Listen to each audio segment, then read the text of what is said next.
You can save 15% or more at Amazon when you pay with Bitcoin or Bitcoin Cash. Just go to purse.bogosity.tv. You can set your own discount. 5% gets you fastest delivery, or you can set it to 30% or more if you're not in a hurry. Purse makes it so easy to save money at Amazon by buying with crypto. Just go to purse.bogosity.tv and start saving now.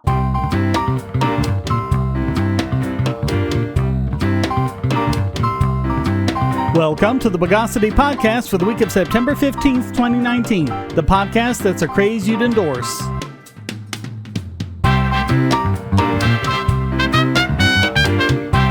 This is your host, Shane Killian. Let's catabolize the news of the bogus.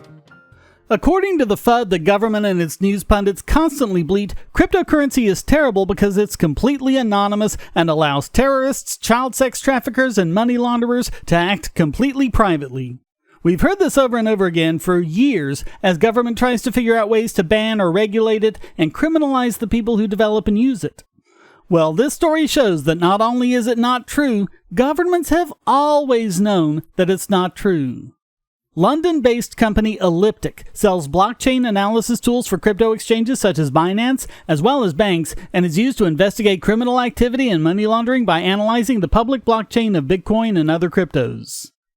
Recently, they learned that Al-Qassam, the military wing of Hamas, considered to be a terrorist organization by Israel, the EU, and the US, was using a donation website which apparently was doing what Bitcoin advocates say to do: generate a different wallet address for each donation.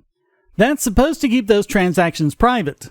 But according to Elliptic founder and CEO James Smith, not so much. Quote, "Because we are always on top of what's about to happen, we can see when those funds start to move on exchanges. We were able to let our customers know that these funds were heading towards them, and they were able to stop them." Elliptic has also successfully tracked down people dealing in drugs and child pornography, as well as ransomware attacks like WannaCry. So keep this in mind the next time you hear some politician or pundit fear-mongering about cryptocurrency. Ads are annoying, but ad blockers prevent publishers from making money. What if you could support your favorite websites, YouTube creators, Twitch streamers, social accounts, and many more ad-free and without paying anything, and even make some money yourself? It's not a pipe dream, it's airtime. Go to airtime.bogosity.tv and get the browser extension, and you'll earn cryptocurrency for the sites you visit, and so will the publisher. This is not a crypto miner. You and the publisher will both get part of the reward from current miners of the BitTube cryptocurrency, with no middleman taking a cut. Even if the publisher hasn't signed up yet, his tube will be put into a dedicated wallet that he can claim upon sign up. You can also use your tube to tip publishers and even purchase products. Airtime monetizes users and publishers with no ads or crypto miners. Go to airtime.bogosity.tv and start making money now. Say, if you're tired of the promos in this podcast, well, the patrons got it early and with no ads or promos. Just go to patreon.bogosity.tv and donate at any level. That last comment applies to our next story as well, which involves the UPBit exchange delisting a bunch of cryptocurrencies because of privacy concerns. The instigator of much of this is the FATF, the International Anti-Money Laundering Association. After a ridiculous, open-ended, and vague deadline passed earlier this year, they declared that virtual asset companies have had plenty of time to straighten out their act, thank you very much. So then, South Korea's Financial Services Commission gets a new commissioner who immediately went to the legislature to demand new laws regarding cryptos. No one seems to be sure what came of that, but it apparently did involve some arm-twisting of exchanges, as UPBit released investment warnings about the following cryptocurrencies: Monero, Dash, Zcash, Haven, BitTube, and Pivx. What do all of these coins have in common? In a word, privacy. Dash has a privacy option with private send, while the rest provide privacy in every transaction. UPBit also said that unless they're fully satisfied, whatever that means, by a week-long elucidation process, they will terminate transaction listings for these coins. According to their statement, quote, "At the General Assembly held in October 2018, The International Anti-Money Laundering Association, hereinafter FATF, agreed to apply the FATF International Standard for Virtual Asset Service Providers and agreed to publish the detailed guideline for implementation by June of 2019. At the second general meeting held in February 2019, FATF finalized the statement in the comment, except for the transfer of virtual assets, and issued it in a statement. The amendment to the FATF R15 states companies handling virtual assets must hold a standard equivalent to that of financial institutions and to register and report its legal business of operation. In respect of the FATF's agreement that crypto assets should not be used for money laundering or illegal purposes, UPBit has decided to designate privacy coins, which is difficulty to identify the sender and recipient, as investment warning. Okay, several problems here. The first one being what I keep pointing out over and over and over again. Most money laundering and organized crime is committed with dollars, using cash transactions, which also can't be tracked. The way that law enforcement catches these bad guys is with good old-fashioned detective work. But somehow when it comes to cryptocurrencies and other cryptographic tools, they just seem to want to ignore the fact that that even exists. The second problem is about Dash specifically, but it shows both ignorance and hypocrisy. Dash transactions aren't private by default, only when using the network's private send option. But this is very similar to privacy options such as CoinJoin provided on Bitcoin and other non-privacy coins that UPBit and the FATF are apparently still okay with. Really, the only real difference is on Bitcoin is provided by a third-party service, whereas on Dash, it's provided by the network's masternodes. And also what people need to understand is there are perfectly good reasons why coins need privacy transactions. One example is employees. If you're paying your employees with Dash, you'll want to use private send because you don't want their salary data to be made public. Remember that what the government is wanting is for these transactions to be visible not just to them, but to everyone on the planet. And in the case of BitTube, when you build a social media site around a coin, it must be a privacy coin to avoid violating GDPR. So here's another way that governments are demanding completely contradictory behavior. Governments all over the world instantly want to regulate things they know absolutely nothing about, and they cause all sorts of harm in the process. This is just one more example.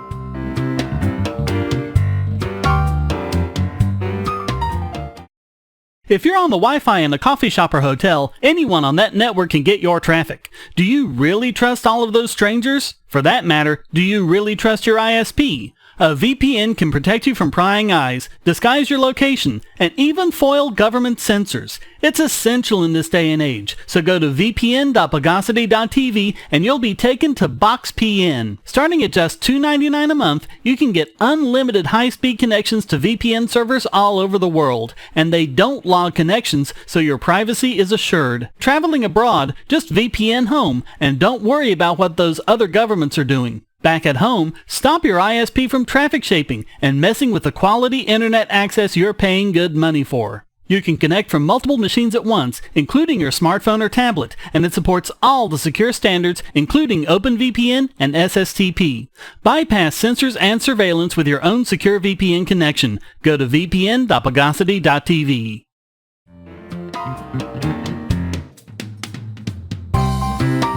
Another technology that's getting a lot of attention is the ability to make accurate imitations of genuine audio and video, known as deepfakes.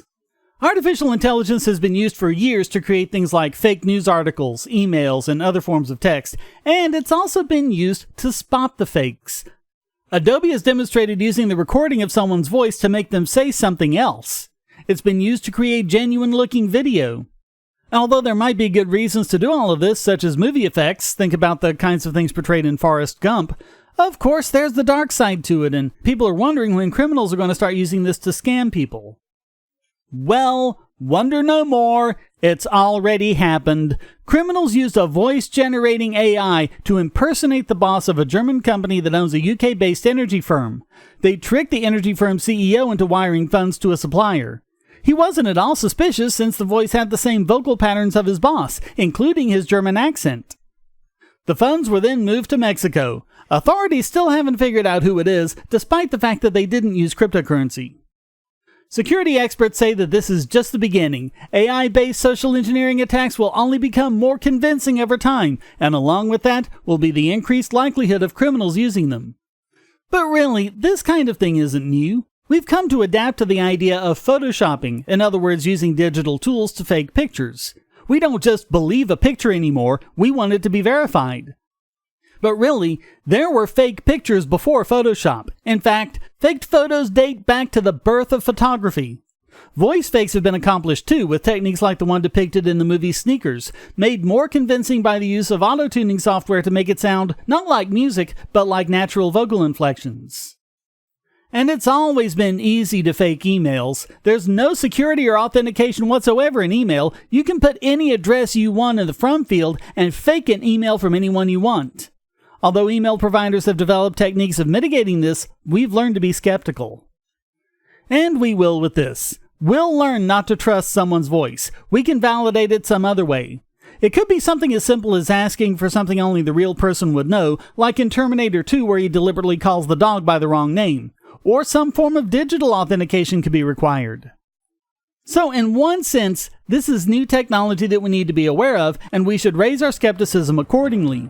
But in another sense, it's just a high-tech version of what we've already known all along. People will do whatever they can to trick you.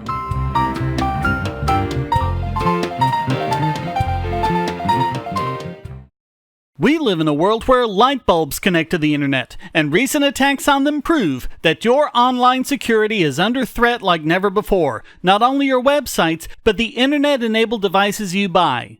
And the biggest problem is weak passwords. That's why you need LastPass. LastPass allows you to randomly generate strong, unique passwords on the web and on your internet-enabled devices, all protected by one master password.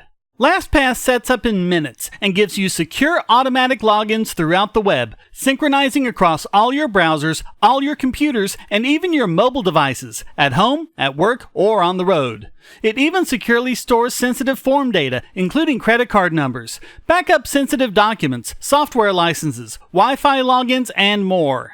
And with LastPass Premium, you can get these benefits on other applications, manage passwords for your entire family, and also get priority customer support. Sign up at password.bogosity.tv for a free month of LastPass Premium. Log in securely everywhere using the last password you'll ever have to remember. Go to password.bogosity.tv and get LastPass now. And now it's time to de-escalate this week's biggest Bogon emitter. And this week it goes to the city of San Francisco, who just declared the NRA, get this, a terrorist organization. The city's Board of Supervisors unanimously passed a regulation this past Tuesday, officially labeling them a domestic terrorist organization. What it will actually do, if anything, is unclear, but they urged other cities and states to do the same. District 2 Supervisor Catherine Stefani wrote in the declaration that the NRA, quote, spreads propaganda that misinforms and aims to deceive the public about the dangers of gun violence. Funny, the people I see doing that are all on the left. Or are you finally going to start telling people that the death toll in mass shootings goes down dramatically if an armed citizen is there to stop the shooter? Or any of the other statistics I pointed out in my video, How to Argue for Gun Control? Funny how, among the effective ways to construct an argument that I listed, one of them was not declare people who disagree with you to be terrorists. Quote, all countries have violent and hateful people, but only in America do we give them ready access to assault weapons and large-capacity magazines, thanks in large part to the National Rifle Association's influence. Except, as we've covered, most criminals don't get guns legally. They get them through gangs or the black market, or just steal them.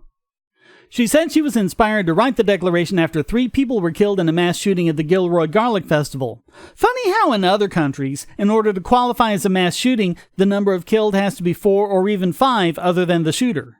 Consistent statistics, that's something else we kind of like to see from you.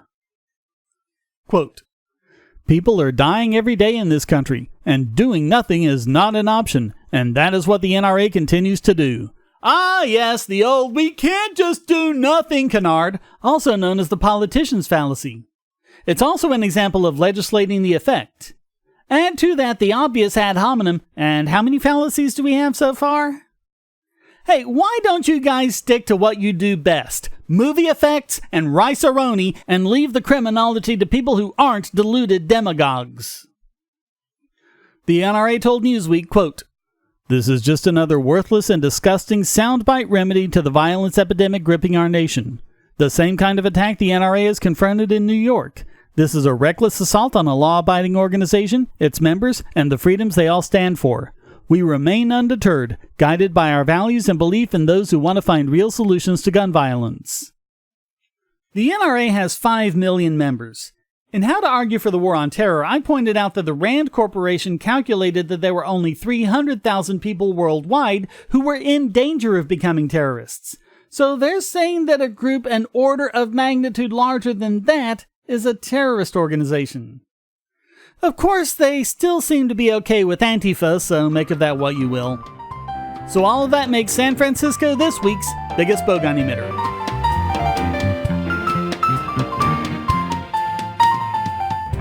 Do you have children, or nieces or nephews? Are you homeschooling, or just want to counter some of the socialist indoctrination most children get in school? If so, go to Bogosity.tv/TuttleTwins, and you'll be taken to a website where you can get some great books for elementary-age children.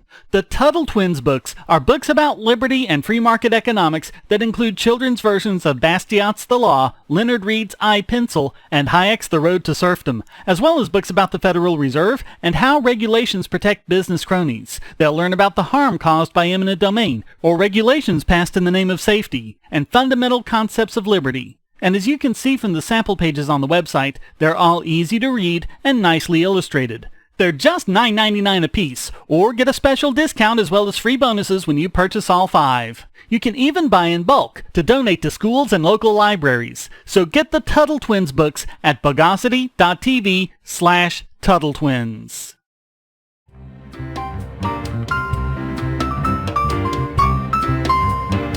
And now let's opsonify this week's Idiot Extraordinaire. And this week it goes to California. San Fran got biggest Bogon emitter, but this one is to the whole darn state for trying to ease their housing crisis by passing statewide rent control. Of course, San Fran itself is the place in California where the crisis is worst, and they've had rent control for decades. Apparently, politicians just can't see the trend. They've placed a cap on rents and limited rent increases to 5% per year plus inflation. Of course, anyone who's cracked open an economics book knows what that will do. Price caps that hold a price below equilibrium result in a high quantity of demand that the quantity supplied just can't match. In other words, price caps cause shortages. The obvious solution of just letting people build more housing apparently eludes them, but it's the only thing that could possibly ever work. The way to get the real price down and still have enough housing for everybody is to allow the supply curve to shift to the right, which can only be done by removing barriers. According to Assemblyman David Chu, who's from, guess where, San Francisco, said, quote, "The housing crisis is reaching every corner of America, where you're seeing high home prices, high rents, evictions, and homelessness that we're all struggling to grapple with. Protecting tenants is a critical and obvious component of any strategy to address this." It's kind of funny how libertarians and Austrian economists have been saying for a decade that the way to get out of this crisis has been to stop government keeping home values up and let the prices fall so we can get market clearing. These same leftist politicians, as well as those on the right to be fair, are all against that. But there is no difference at all between home values and the price of housing. They're two ways of saying exactly the same thing. I mean, you can't keep home values up and get the price down. What are these people thinking? And by the way, if you recall, San Francisco is the same city that stopped someone from turning a laundromat into low-rent housing. Nationwide, there are an estimated 200,000 homeless people. Half of those are in California, and now they're just going to make the problem worse. To give one of these lefties some credit, State Senator Scott Wiener has offered a bill to override zoning laws to allow multiple housing units in areas currently restricted to single-family homes. But his fellow politicians shelved it in committee. It's just mind-blowing that anyone thinks this would work. And so that just has to make California this week's Idiot Extraordinaire.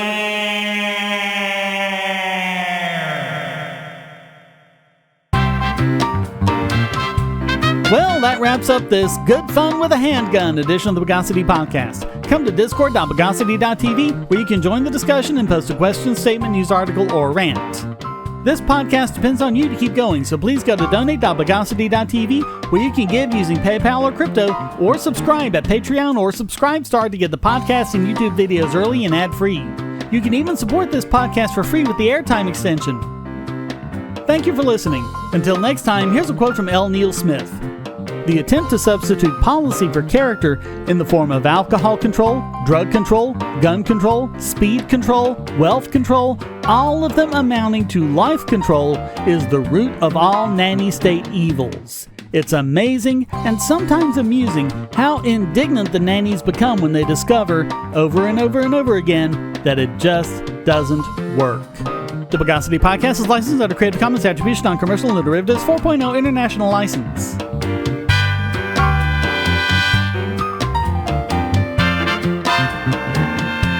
Bogosity.